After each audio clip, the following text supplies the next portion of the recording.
Hey everyone, welcome to Music Journeys. Thank you guys for being here. So we got a lot of people already in the chat.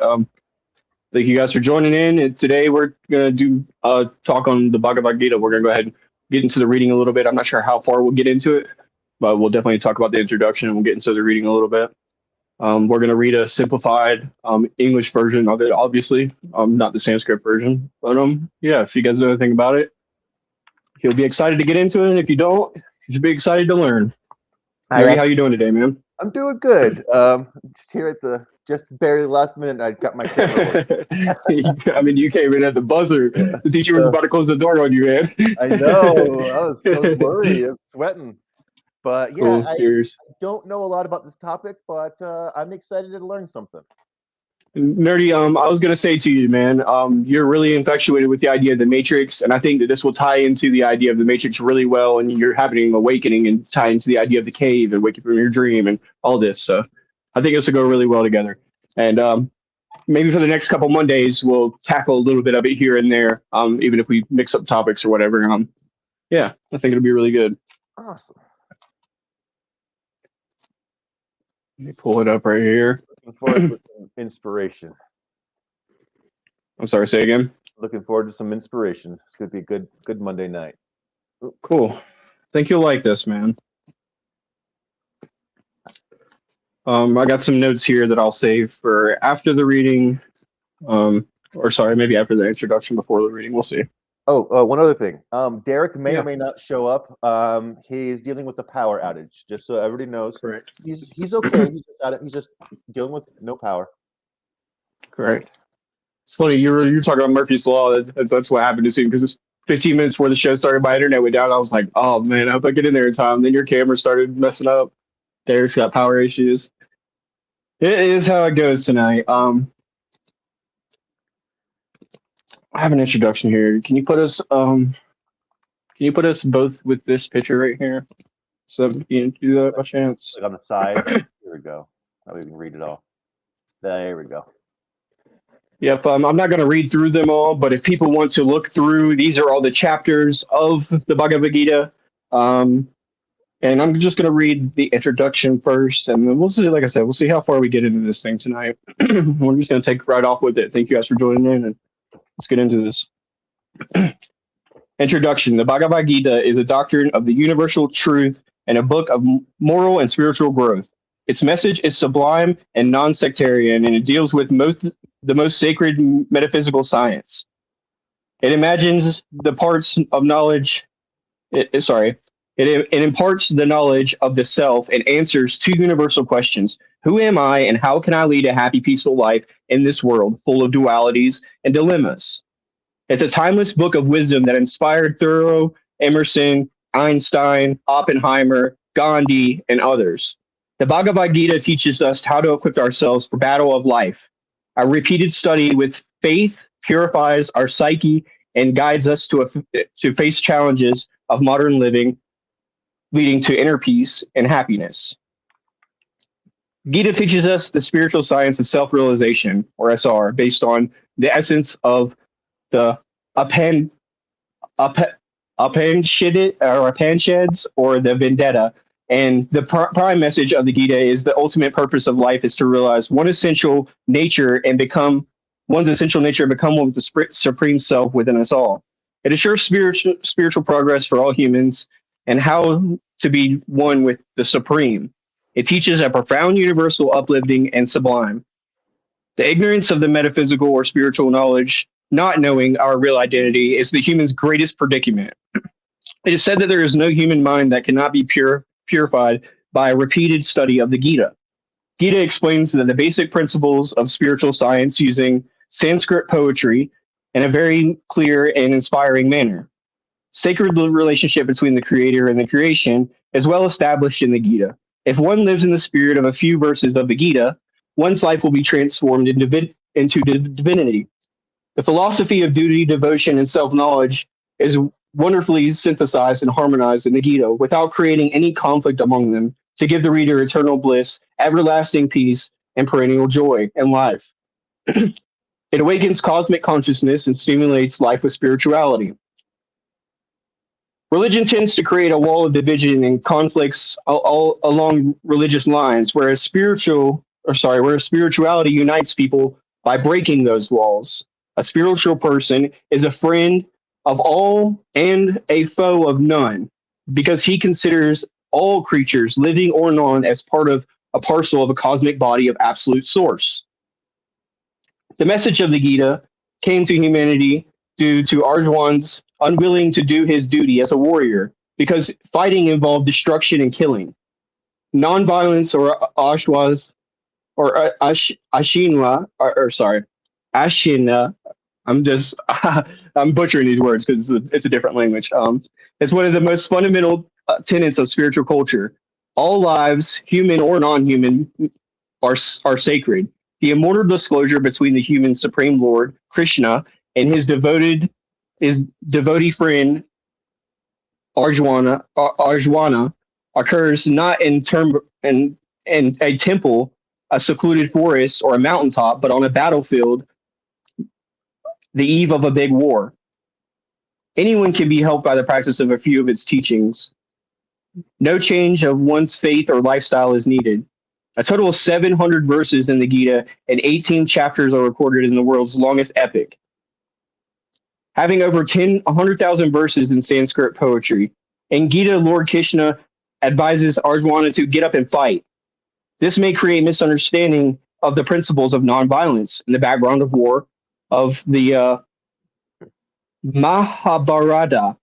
It is not kept in mind, therefore, a brief historical description is in order. In ancient times, there was a king who had two sons, Dhritarashtra and Pandu, and the former was born blind, therefore Pandu inherited the kingdom. Pandu's five sons, they were called Pandavas. After the death of Pandu, the eldest son of Pandu became the lawful king. His brother was a very jealous person, and he was also one of the kingdom. The kingdom was divided into two halves between the Pandavas and the Kauravas. His brother was not satisfied with his share of the kingdom, and he wanted the entire kingdom for himself. Unsuccessfully, planned several foul plays to kill the Pandavas and take away their kingdom. He unlawfully took possession of their entire kingdom and refused to give it back, even an acre of land, without war. All meditation by Lord Krishna and all others failed. The big war was thus inevitable. The Pandavas were unwilling participants, and they had only two choices: fight for their right as a matter of duty, or run away from war and accept defeat as the sake of peace and nonviolence. Arjuna was one of the five Pandava brothers, faced dilemma in the battlefield, whether to run away and fight from war, for whether to fight or run away from war for peace. Arjuna's dilemma is in reality the universal dilemma. All human beings face dilemmas, big or small, in their everyday life while performing their duties. Arjuna's dilemma was a big one, and he had to make a choice between fighting the war and killing his most revered guru, who was on the other side, very dear friends, close relatives, and many innocent warriors, or running away from the battlefield for the sake of preserving peace and nonviolence. The entire 700 verses of the Bhagavad Gita are disclosed between Lord Krishna and the confused Arjuna and the battlefield of the New Delhi, India, in 3139 BC. The closure was narrated by the blind king and by his charioteer Sanjaya as a eyewitness was war report. The word Bhagavad means supreme God or supreme being or God, or Bhagavan in Sanskrit. Gita means song. Thus, Bhagavad Gita means the song of God or celestial song, because it was sung by God, Bhagavad Lord Krishna, an incarnation of God himself. All right, let's stop right there and then talk about this a little bit. Ready? I'll let you take a wheel if you want. Give me a second to breathe. All those words like tugging on my brain. Yeah, I thought I'm gonna pull that slide back up a little bit because there's like a few. Yeah, definitely, man. I don't mind. That did catch my attention. Right. the supreme knowledge and the big mystery. I really liked that. Right. So, is this a religion, or I think I missed that in the beginning? Like, but it is or it isn't. You said that you don't have to change your faith or anything like that. That Well, part kind of nerdy, I confused me think a little that bit. it's a great question. To answer your question, it's a great question. But I think that having that question is holding us back. Because I could answer yes, and it may fit your heart, and it may not if I say no, or you know what I mean. Like either Yeah, way, it could be either way. just So like it all depends on what you wanted to look at it as. Christianity could be a religion, and you could look at it and you could follow it like a religion, or you could just look at it for what it has to offer, and its context of its spirituality, its happiness, its peace, its kind, those kind of aspects of it. Um, this is not a religion per se. No, people in the Hindu religion do use this as a principle of following a guideline to life. It's kind of the same principle that we use the Four Agreements to help better our life. You can ask, "What is the Four Agreements of religion?" And you wouldn't be wrong to say well, yes or no. Honestly, either way, it sounds just depends similar. what we value to it. Sounds similar to the Tao, or like you said, like the Four Agreements, Yes, where sir. there's a Right. lot of mentions of spiritually charged terms, but it's not a religion. It's just a book. 100%. It's a more of like a philosophical teaching, Yes, it I is. guess. Okay. Yep. And this is why I like this because it just like it said in the book. Hold on, let me go back up to where it says Number this here. 15 also caught my attention. The Supreme Being. If they're explaining what the Supreme Being is, I'm curious how they describe it. And the threefold faith. Like Correct. what's second fold and third fold? Like I understand, basic faith. I was going to bring it up. I don't want to spoil it, but we will get into Okay. it over time. But yeah, Krishna is the God, and Krishna claims that we are all God. We're God through Krishna. It's the same idea is that we are one through Jesus, or we are one through Allah. There's all these different religions that have this one source that speak through us all, and that we're going to get into this. And I'm not trying to get too far ahead, but in the story, um, Krishna explains to I'm sorry, I forget his name, but anyway, the warrior, he explains to him that everything's already happened. He's already won the battle. These deaths have already happened. He just Hmm. has to commit to the act of doing it, even though it's a Right. hard thing to do. And this Like kind of the same concept. We talked about this before that our fate and destiny is already written for us. We just have to follow it. And the this way we is could do that is by stopping the uh, path of resistance and just following our passions. just to get my nerdiness out a little bit. This is very much like Bill and Ted's Excellent Adventure. You're saying that destiny, like as long as you already did this I can see stuff in that. the future, you just got to decide that you're going to do it, and the things are going to happen, and the things are going to fall in place because you've already done it, and you just got to decide 100%. to do it. And these aren't original ideas, man. This is why I'm saying it's like the Matrix, because the Matrix is a great representation of this. And the Matrix is directly pulling inspiration from these Eastern mystical practices to give you the show to where everybody's like, wow, this is so crazy. If you think about it like this, it's like, yeah, they're like these scripts have been passed down verbally from time and then passed on to us now. Part of the thing is they were verbal stories and now they're not. So we don't listen to them and we don't acknowledge them. But these stories are right there. And it's literally a guideline and it teaches us how to live a more peaceful and proper, like um, purposeful and prosperous life. Now that I'm reading, now that you said this is very much the Matrix, now I'm looking at this again, and I'm very much seeing the hero's journey in these 18, like 18, attaining liberation and giving up ego. It's the return and the boon, or the death of the hero generally. But yeah, Yep, yeah, 100%. this I see Um, it. It says here religions tend to create a wall of division and conflicts among religious lines, whereas spirituality unites people by breaking those walls. A spiritual person is a friend of all and a foe of none because he considers all creatures, living or non living, as part of a parcel of the cosmic body of the absolute, the source. Mm.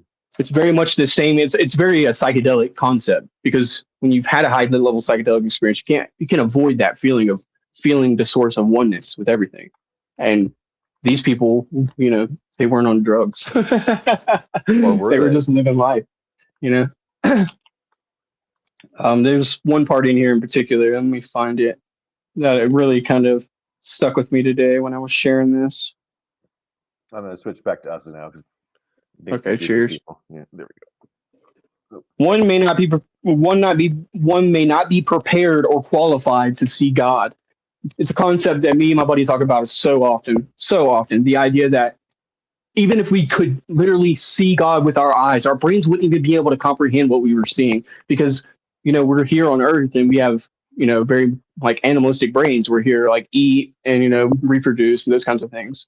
When we were talking about seeing something, if God really did exist, why would we be so arrogant to think he could just come down in a body and show himself to us? It's probably not even possible for him to show himself. One may not even be prepared or qualified to see God. In the spiritual sense too, right? Because we always want to meet God, but then when we show up, like what do we look like when he shows up, or she shows up, or it shows up? What do we look like? What kind of moment are we doing? And if in those trying times we're doing our best and the thing that we think is best in our heart, I think we were rewarded in the end. Yeah. I want to talk a little bit. I got a couple notes here before we take off. It talks a little bit about we talked last week about the Four Noble Truths, that there is suffering, there's a cause to our suffering, there's an end to our suffering, and the end through our suffering is through the Four Noble Truths, or sorry, the Eightfold Path. And suffering comes from lots of different things. There's a huge wheel of what our suffering can come from. You might hurt yourself, stub your toe, that could be suffering. You might, have lose a loved one, and that could be a whole different level of suffering, right? But if you break it down, and all of our suffering comes from three different things. It comes from desire, aversion, and ignorance. And that's what this Bhagavad Gita is going to get into. That talks about it's like another version of the Four Agreements. These are the reasons why we take things personally, why we make assumptions. It's because we have desire, we have aversion, and we have ignorance. If we don't understand something, we might take things personally, right? Because we're not understanding the person's situation. Or, this could work for so many different ones. Desire is definitely a big one because aversion as well. Let me mention that first. Aversion is a hindrance to our life because I think it was one of the biggest we ones. we don't accept things that are good for us, like the Four Agreements. It's exactly your story with the Four Agreements is that you had an aversion to the Four Agreements at first until it came into your life and then you accepted it. And it was better for you in that instance. But yeah, desire is really important because desire is like, you think it's a good feeling, a good thought, desire. It's like things that we want. It's a happy feeling. But I heard somebody explain this really great today as I was studying for this show. Desire is like having something that we ordered in the mail and it comes in the mail and we're waiting on it for a week or two. We're really excited about it, but it's not a great feeling because if we had our way, we would just choose to have it now. But that's the human predicament, is that we have that desire, and that desire gives us stress and anxiety and depression. And the stronger the desire, the harder you fall, from that height of being rich and famous and having everything you want or needed at the flick of a button, right? And that causes a lot of suffering in our lives. Attachment is another thing, but these are our attachment to our ignorance, our attachment to our desire, attaching to our aversion. And that's what we need to learn how to let go. Everybody said this is not an original idea, learning how to let go. What do you think, man? I think Melos thinks that most bad feelings are grounded in fear if you look deep, and I agree. Yep. We fear what we don't understand, and that causes us to act out of aggression. Talked about this in the color wheel I showed the other day, the emotional chart, on the combination of fear and ignorance causes aggression, causes anger. And suffering is a beautiful metaphor for suffering. Anything that can happen can be suffering, right? Does that make sense to you? I think so. Anything that happens to us, good and bad, can be suffering. Yeah, it's just because if something good happens to us. So it's how you look at it completely. Yeah, and it depends on your situation, right? 100%. I see people suffering needlessly when they could just very well just Like, you know what? I have no control over this, so I'm just going to focus on the stuff I do have control over and enjoy life. Bingo. And I see plenty of people that they have no reason to be miserable, but they are, but I guess I could be one of Bingo. those people, but I have depression. I get it, man. But I don't know. It's But just everybody, different reasons for but everybody. again, it's like everybody has a reason, a cause for suffering.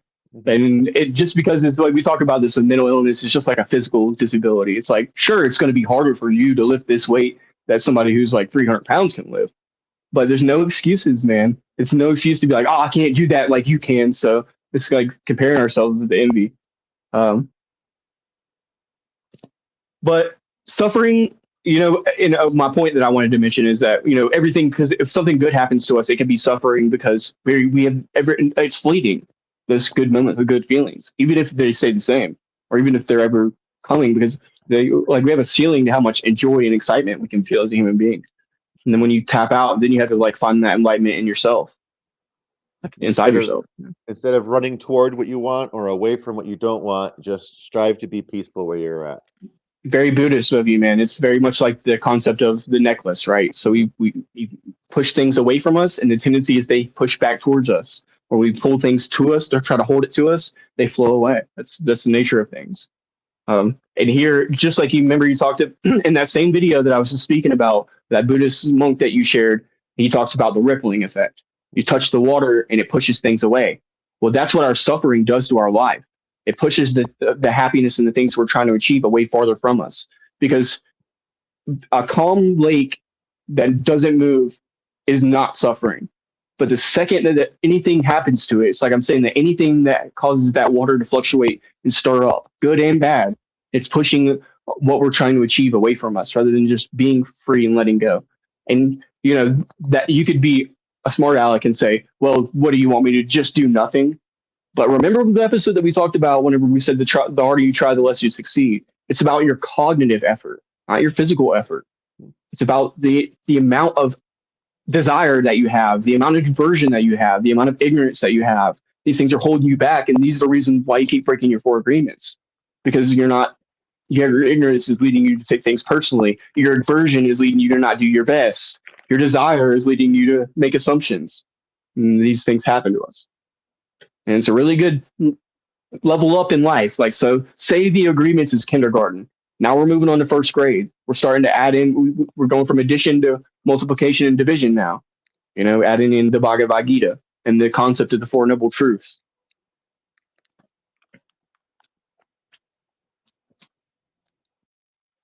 Let me read some comments.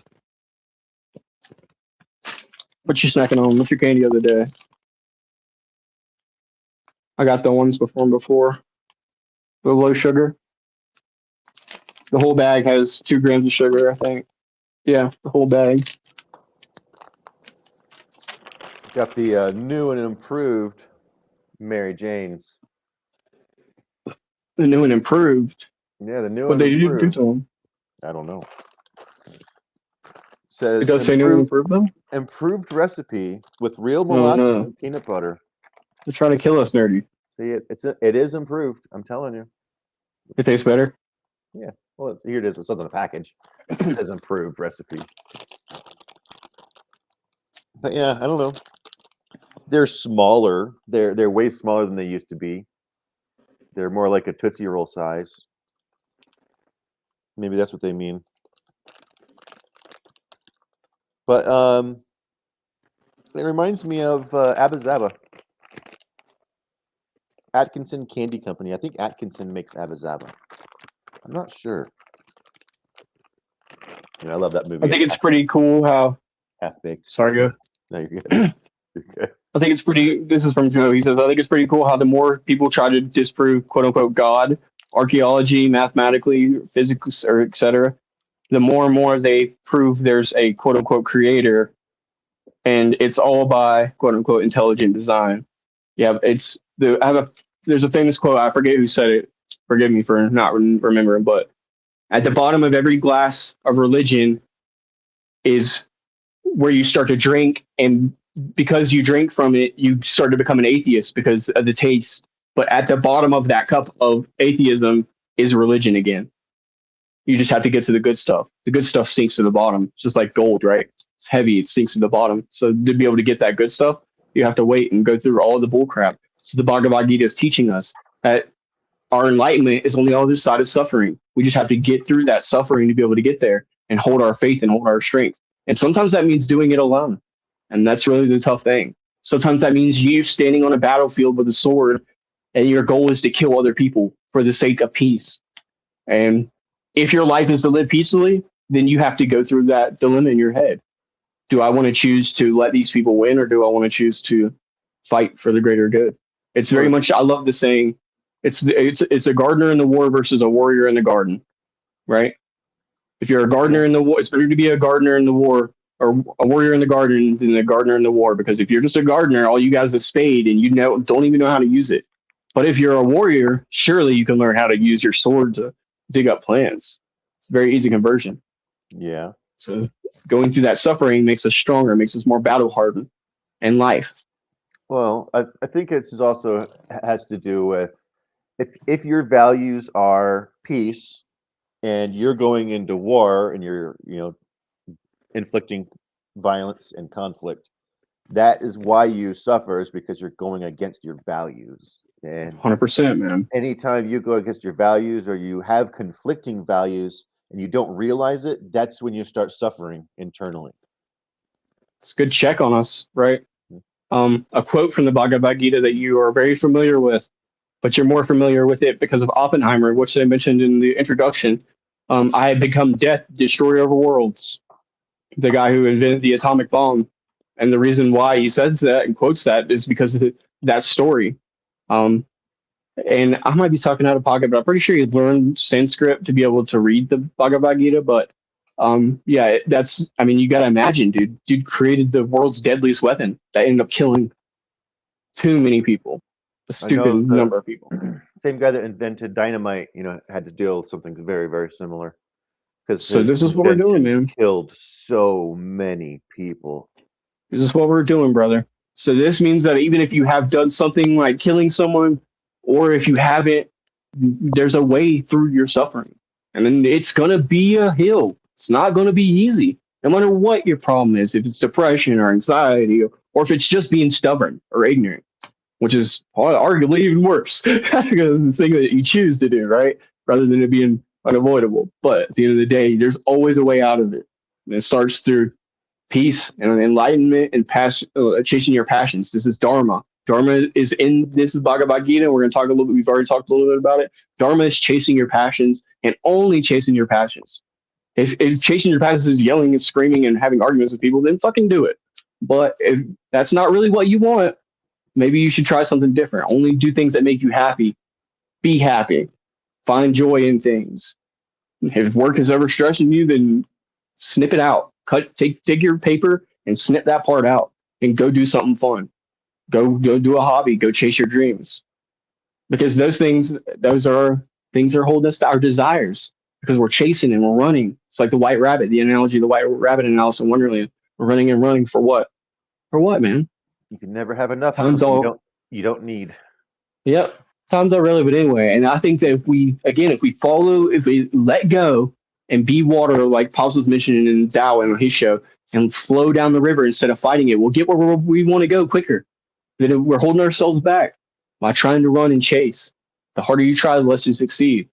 Again, not physically. You can't just sit on our ass and not do anything. You have to get up and you have to be admirable and you have to be aspirational and chase for it. Another 21 Pilots, I know I quote them a lot. 21 Pilots quote, death inspires me like a dog inspires a rabbit, man. I think about that a lot. Because every single day I wake up, I'm like, it has since I was a little kid. I'm thinking about, we don't live forever. And we might not get tomorrow. So I want to do everything I can do today to make tomorrow better without waiting to get there tomorrow and be like, oh, I didn't do everything I could. I still take things personally. I still make assumptions. I could have worked on that a little bit, got a little bit better. But instead, I let myself down and made excuses because I'll never be where they are. You keep comparing yourself to other people. Yeah. I'll never be as enlightened as them. I'm not that guy. You have to try to hold yourself back. And it's a balance, right? The ego is a difficult thing to try to balance. Right. Yeah, man. 100%. And I like to have a little bit of ego. I think it's good for you. Be like, you know what? I'm a bad son of a gun, dude. There's nobody like me. I'm different. in my own way, 100%. But also that adult aspect of me kicks in, and I have to be like, make sure you're still doing what you need to be doing though, Mhm. because don't forget where you were. Right. You're doing pretty good, but yeah, we all have those things because none of us were perfect from the time we were born. So, and usually what happens is it goes like this: you start off really good as a kid, and then you get that programming, and then everything starts to push us down until we find our way again. And it's hard to get out of that slump.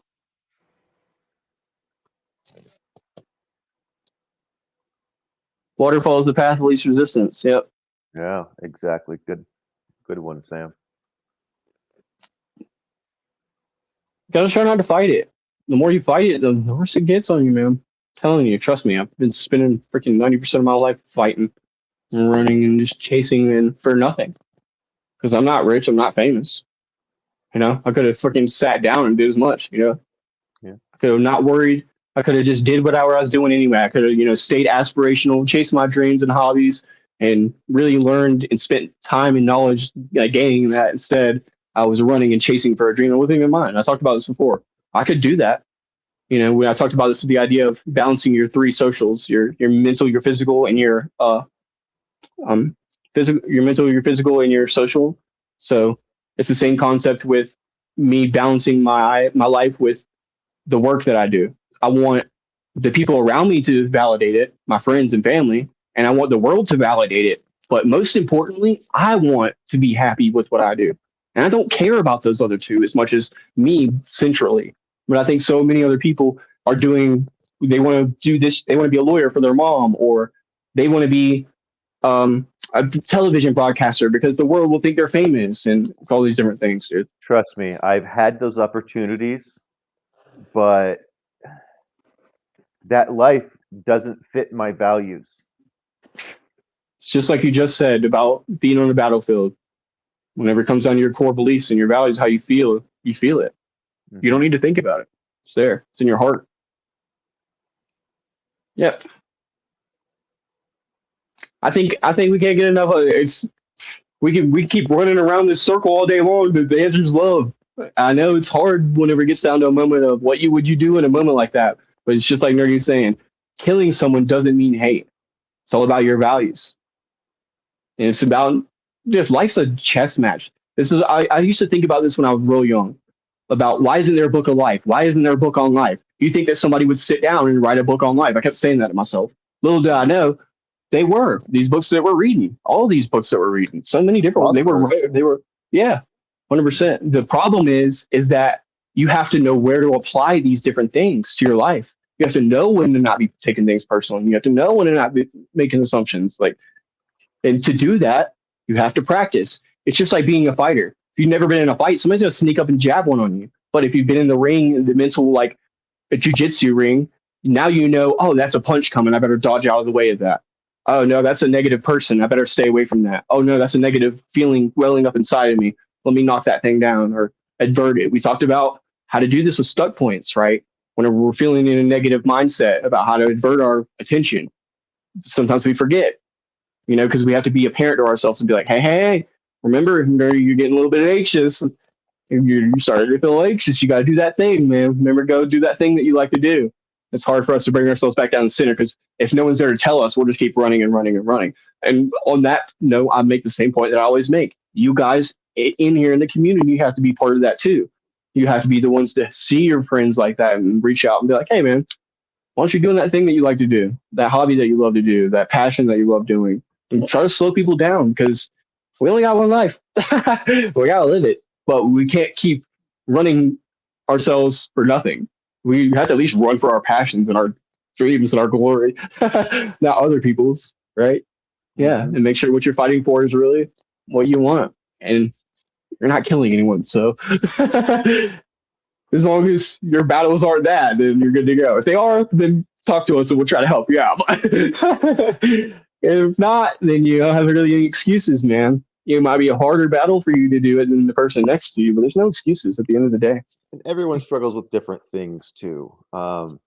Yeah, An example from green steel Saturday. things.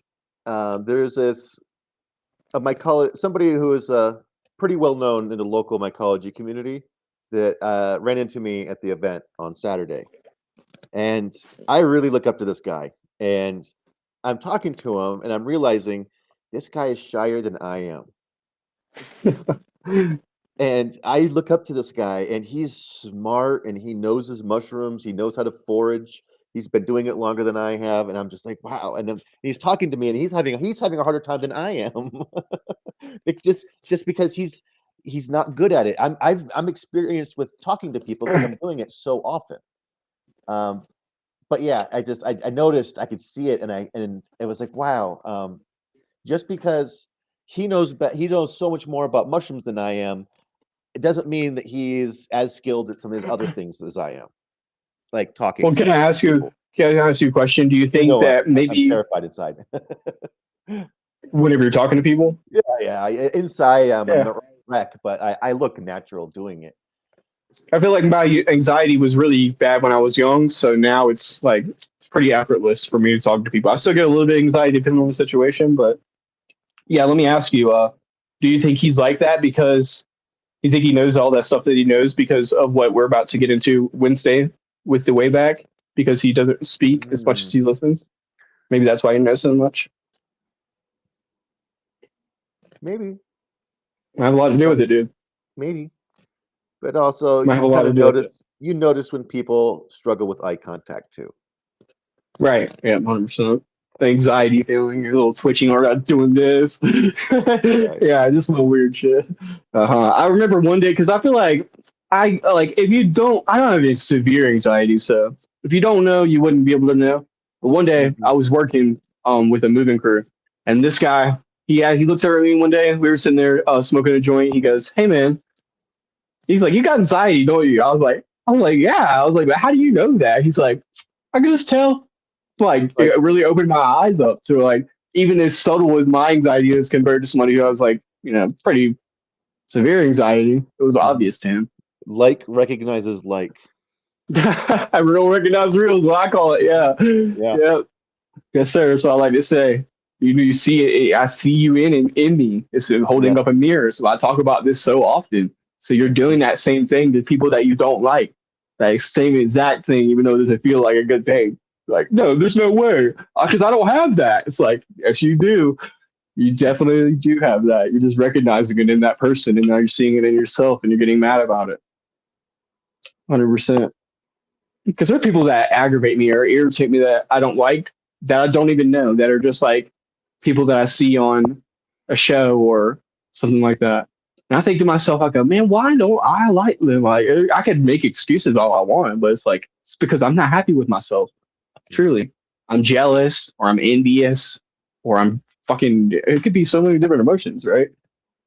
Could be Right. so many emotions.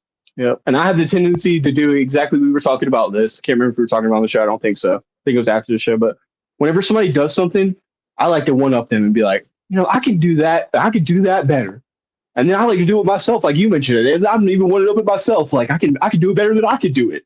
I just There's gotta a keep few practicing. people It's like, in my life that do that to me, right. and I'm not jealous. I'm proud of them. Exactly right. I'm like, But I'm just making a point that if they can't do better than me, then I get jealous. Like if they're not doing that good, I'm like, well, I can do better. Like let me do it. Let me do that thing. Which is really arrogant because it's like we talk about it all the time. It's like how arrogant of me to be like, if I was them, I could do better than them, or if I was right. in their position, which I don't even know. It's their Like when life. sometimes I try someone else's product and I'm like, how would have I done this better, or what 100%. would I do differently? I even do that whenever I go to like a fast food restaurant. I'm like, I can make this sandwich, but I could do it so much better if I use these ingredients like this. It's just the way my mind works. Try to innovate. And how do I possibly give helpful feedback without being offensive? Man. It's hard because it's like I talked about this. I'm a musician. I don't like put my music out there. It's just a personal thing I like to do. But whenever I first started showing my music to people, the reaction wasn't well. It wasn't like, "Yeah, that's so good." It wasn't like that. So because of course it wasn't. It was like my first songs that I was writing and performing. Like it wasn't great. So I was taking it personally. I didn't know that I had a problem with taking things personally. I didn't even know that about myself. I learned that about myself during that time. Mm. So it could be one of those things that people will need to work on the other end. Like you just need to tell people how it is, and if they take it personally, that's something they need to learn how to recognize and either not accept what people are saying or accept it for truth, and then learn how to switch and change one or the other. So again, it's one of the most pivotal moments when people tell you things and it's like that embarrassment. It's like a heat in your stomach. Like, oh, it's like I have to do one of two things: either screw them, I don't care what they think, or you know what, they're right. One of the two things has to happen, or else I'm just going to sit there with that feeling. Mm-hmm. You're not better than no one, the person Yeah. next to you. Yeah. Yeah, 100%, And so brother. we all have slightly different ideas because we're all coming from different experiences and different places. Yeah, we're different people. There's a billion different people, so there's a billion different mindsets. And I take that back. There's a freaking 7 billion people and about 7 trillion mindsets because each person has a million mindsets. You know, Like, one of the greatest joys that I've received from teaching is when people come back to me and they show me new information based off of what I taught them. hundred And percent, I'm man. like, yes, yes, you did it. Thank Their you. brain is going. It's like Yes. a nonstop machine. Yeah, Mm-hmm. Oh, yeah, 100%, dude. I love seeing people succeed. That's one of the reasons Yeah, why I share all my recipes. I want to see people make them. I want to see people improve them, and I want to hear their feedback. I'm gonna pull something up here. It's a really beautiful freaking quote.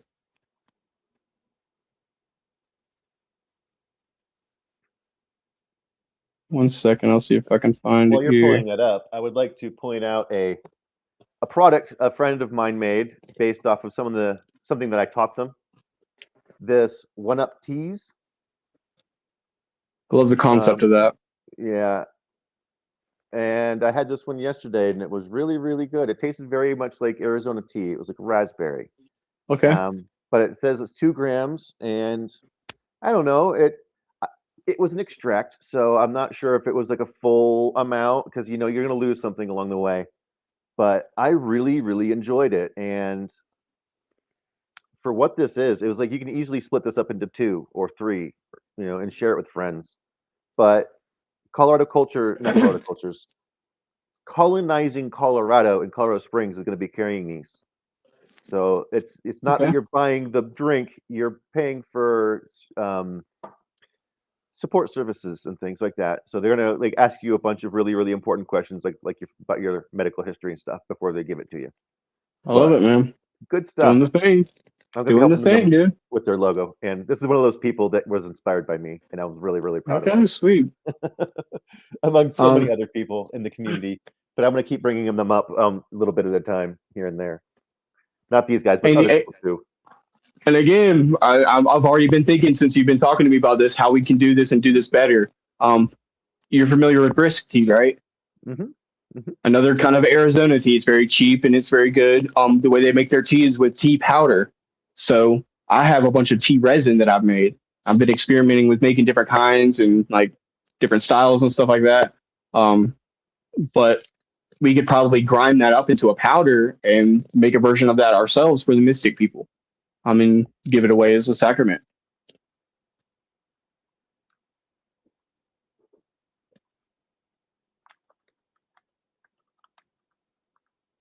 Oh, my chat went down. Oh yeah, I found this quote though. Good, good, good.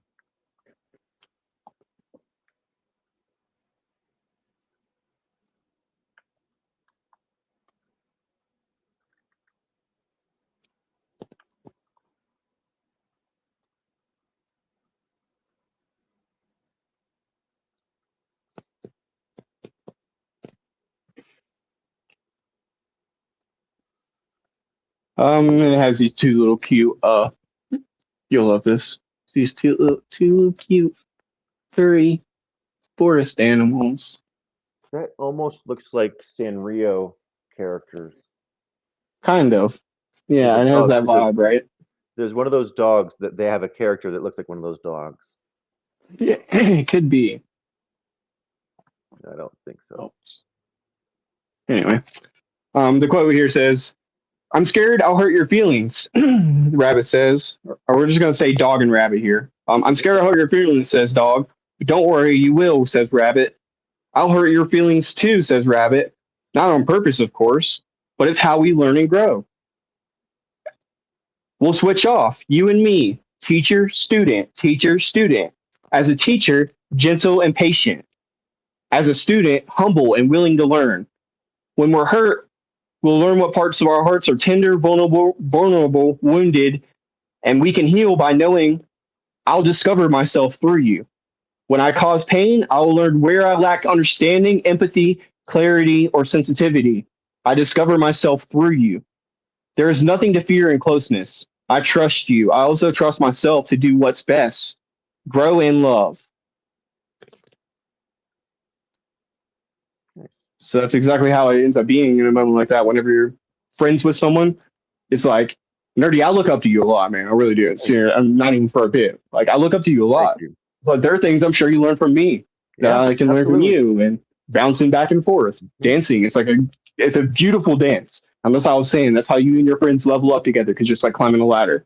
You're just like Emperor's New Groove, when they're climbing up the wall. They got their backs up against each other. It's like you need each other to be able to do that kind of stuff. Without it, you're just going to sit at the bottom. I am imagining that scene from Emperor's New Groove with Kronk and the Emperor as the llama. Great movie. We should do that one night for movie day. So I'm Kronk. You're the llama. Okay, sweet. I love I could Kronk, do that, man. He's so freaking funny. He's a good dude, man. Very much your personality type too. And I can't wait to get into that too. Eventually we'll do the personality types. But while we're already talking about movies and stuff, movie night Monday tonight, we are doing Hamilton's Pharmacopoeia. What's the episode number? It is season 1, episode 4. It's the psilocybin mushrooms episode. Okay, perfect. And then we'll be doing a couple of them. Right. Yes, sir. The following 3 weeks I have in the lineup is more Hamilton's Pharmacopoeia. We'll be doing season 2, episode 2, which is the peyote mescaline episode. And then we'll also do season 2, episode 7, which is the Amanita muscaria episode. And then season 2, episode 8, which is the San Pedro mescaline episode.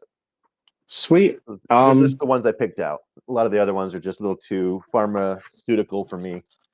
Right. Way back Wednesday, listen more than you talk. Most of the successful people I've known are the ones doing more listening than talking, is the quote. We're going to get into that on Wednesday.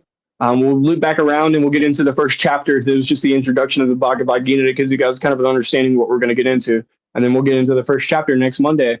And Friend Friday, this Friday, if you guys want to come up. And also, we've been kind of thinking about just letting people come up whatever day they decide to come up, because people can't come up on a Friday. We can make it work on a Monday or a Wednesday or whatever. That's the way I'm seeing it. Right now, we have an extra 15 minutes or so, Sure, yeah. So it doesn't have to be Friday, any day, because I feel like we're creating imaginary like hurdles that we are having to jump through. So any day of the week that someone wants to come on with us, just let us know. I feel like it's a super cool opportunity for people to get up here and be able to say, hey, I want to say this about what you guys are saying, or maybe I have this idea. Or again, if you guys got a hobby or a passion or a songwriter, you want to share some art, something like that, I love that kind of stuff too. Mm-hmm. And I may not agree with everybody, but everyone's entitled to their opinion. Hey, right or wrong. As long as you guys are being respectful, we'll leave you up. Exactly. Yeah. But that was kind of the goal here. Was just you guys get to define things your way, and I'd like to hear about it. Yeah, man. I'll be the teacher, you be the student, and then we'll switch off. Teach me something. Fuck yeah, dude. I love it. Anything else? Yeah, that's about it. What I would like to mention that since we do have the movie Mondays with the $5 membership and up, we are adding to that. We now have a Minecraft server. We get to build something together. Haha. But very cool. It's coming along really well. Build something together. HB's already itching to get back on the server every night. I can see it. 100%. It's very good. It's crack. 100%. It's very good. It's that creative thing that we were just talking about. Having some fun. I feel like I need more of that in my life. I haven't had a lot of that. So yeah. I don't play a lot of games or anything like that in my life, and I need some way to let. Yeah, me too. Me too, man. That's one of the reasons why I think it's such a great idea. And Cheers, buddy. The nice thing about this version of Minecraft is you can play it cross-platform. No matter what game system you've got, you can even play it on Android. So, and you can play with Sweet. us no matter what system you've got, except maybe Linux, but I did get it to work.